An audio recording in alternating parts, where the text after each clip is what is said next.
Well, hey everybody, good morning. Sgt K here with a new episode of Sgt K's Corner.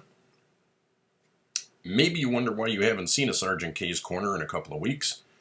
Well, that would be because I've been gone on a missions trip in Africa. I'm not going to say the particular country because of the possible ramifications that could have on our people there. I will, however, say this. We do certainly have problems here in the United States, but, I've been going back and forth to Africa for 17 years now. This is my 17th year. And I can tell you that the problems we have here don't even come close to what they have there. Dictatorships, people literally starving to death, human trafficking off the charts, and COVID certainly didn't help anything. COVID, did hurt our efforts with respect to our building projects because we had to concentrate on feeding people, not just the kids at the schools and children's homes, but the villagers around there. People, without any exaggeration, have been starving to death in several countries,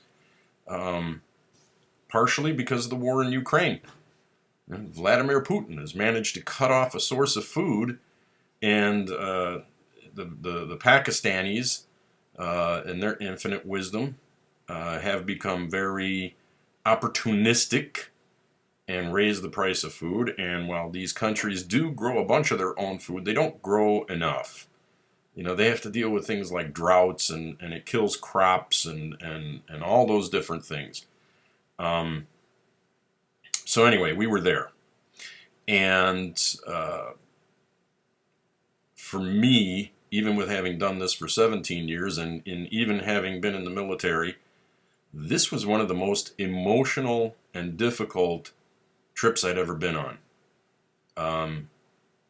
We bought food, and for example, the same amount of food that we bought for 5 million shillings last year cost us almost 11 million shillings this year. For a small truckload of food. I mean, that's how drastic it's gotten. And what are you going to do? People, and especially children, have to have food. They have to eat. And I'm not saying there weren't any good things that went on. There were good things. There were some very good things that went on. But there are some things that you just, it's difficult to get past. People not having enough to eat, that's difficult to get past. At least this year, we were able to get bread, we were able to get eggs. Last year, it was so bad, we couldn't get bread, we couldn't get eggs. Ate a lot of potatoes. Yeah, ate a lot of potatoes. Ate a lot of potatoes this year too, but, at least we could get bread and we could get eggs, and a few other things that made it pretty nice. Overall, we still take food with us, like these camping meals or whatever, because sometimes we get back so late we can't get something to eat. So you put hot water in these camping meals, and 5 minutes you have actually they're very good, a nice tasty dinner. But what I want to talk about is the child trafficking. It was insane and off the charts. Now, I can tell you that our ministry has more than 1,300 children that we're caring for. And I have to put the new statistics together from this trip. But it's still going to be in the 1,300 range. I know at one location alone where all of the children are orphans, we went from 78 to 98. And they're not just orphans, but a lot of those kids are rescues. Rescues from trafficking, rescues from abuse, rescues from being a street kid. And with the cost of everything, with the cost of the food and the prices having gone up and things of that type, we're running a little slim here. in the States. And I've never done this before, but I'm asking everybody for help. At the end of this video, there's going to be some pictures of some of the child trafficking going on. And what they do, the big thing is, other than child prostitution and some child sacrifices that still go on, but they put these kids out on the street, and these kids can be anywhere from 2 years old. One of our rescues was less than a year old one time. But they'll put them at particular spots, and these kids have to beg in the traffic for money.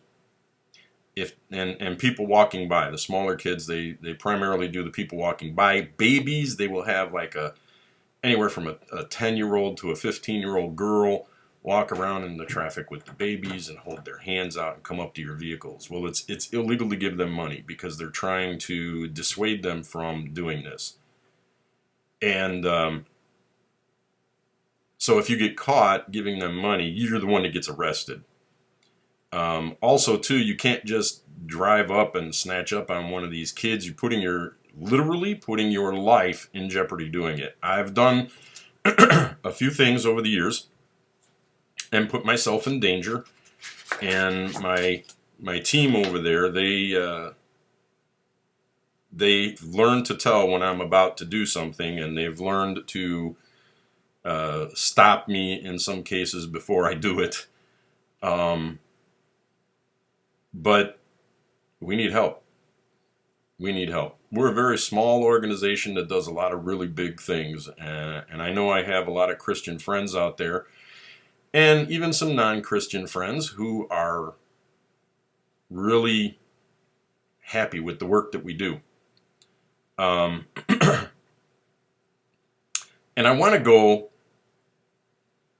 to the book of James because, we always say, don't sit back and watch miracles happen, become part of them. That's our catch line, or whatever they call it in marketing. But it comes from here. It comes from the 2nd chapter of James. And I'm going to start at James 14 and work my way down to 18. It said, "What does it profit, my brethren, if someone says he has faith but does not have works? Can faith save him? If a brother or sister is naked and destitute of daily food, and one of you says to them, 'Depart in peace, be warmed and filled,' but you do not give them the things that are needed for the body, what does it profit?" In other words, what good is it? "Thus, also by faith itself, if it does not have works, is dead." Faith without works is dead. This is in the book of James, 2nd chapter, starting at 14, and it says, "But someone will say, 'You have faith and I have works.' Well, show me your faith without your works, and I will show you my faith by my works." We can sit in church all day long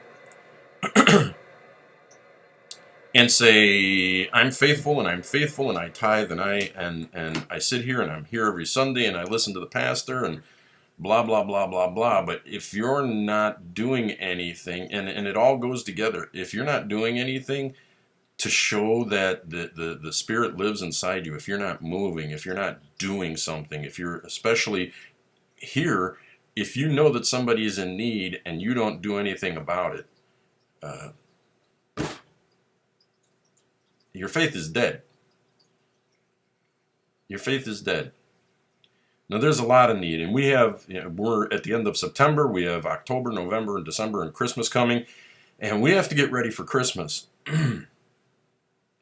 And I can tell you unequivocally, we are very short. I had to leave the ministry short in order to accomplish anything because of the costs financially involved. Now, the Lord blessed us, and we did get a higher, what do they call that? Exchange rate. Thank you.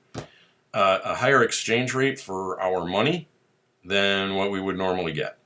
And that's really very cool. That you could see the Lord's hand on it. You could see the Lord's hand on a lot of things. And like I said, there are a lot of good things that were going on there, but we still have hungry people. We have hungry children. We have child trafficking going on. And not just for begging. There's child trafficking going on for prostitution, for pedophiles and perverts and other things like that going on in Africa. For some reason, People think they can go to Africa and they can do what they want to do, and there's no ramifications to that. We have several rescues. We have special needs. We have one or two Down syndrome kids. We have one child that Mojido, which I introduced him last year, who can't talk and has been extremely traumatized. His family was going to sell him because they didn't want to put up with him anymore. And his special needs. They were just going to sell him, or turn him out on the street. In which case he'd have probably gotten hooked up, but they were going to sell him to a trafficker that deals in organs, which means Majito would have met his end. Excuse me. Now there were a lot of good things that went on. We got to see one of our kitchens are done. The kids who are learning carpentry are building the tables and chairs for the dining hall. The renovation on the girls' dormitory at Rockaway looks wonderful. One of our other locations, the repair to the girls' dormitory is finished. The boys' dormitory is finished with glass in the windows and everything. And some food was brought there too. A lot of food was brought there. So there were a lot of good things that have been done, and we'll be doing a video, and I'm inviting everybody out to our Dinner and a Movie event, which is in April of next year. And that is our main fundraising event. In fact, I can give you the date. March, April. Dinner and a Movie is Saturday, April 20th. And it'll be at 5 o'clock probably. We don't have the time yet, and we have a nice dinner catered for everybody, and we show a video of the trip and the things that are going on. So you'll be able to see a lot of the stuff that's going on. I had an opportunity to do some evangelism and to build some bridges. And so that's another good thing that went on. But the child trafficking and the need for food, the need for blankets, there's just so much need. And COVID caused a lot of these problems, but we are post-COVID, hopefully, and we need to get things back on track and moving. And donations, needless to say, are down. We have an election coming, and during election times and with all the turmoil we have in this country, people tend to get a little paranoid with money because they're worried about the government, and you can't blame anybody for that. But if you can help, I certainly would appreciate it. And I'm going to be very low-tech about this. There's our website. www.ciintl.org. That's ciintl.org. And like I said, don't sit back and watch miracles happen. Become part of them. That comes straight from James 2. Look for us on social media and Dinner and a Movie, and we'll be posting some things about the trip, both good and heartbreaking. Because, we don't want everybody to think that we're not getting anything done. We're getting it done. But we need some help. And until next time, God bless. I'm back. And we'll get Sgt K's Corner rocking and rolling again. Thanks for watching. Thanks for listening. Bye-bye.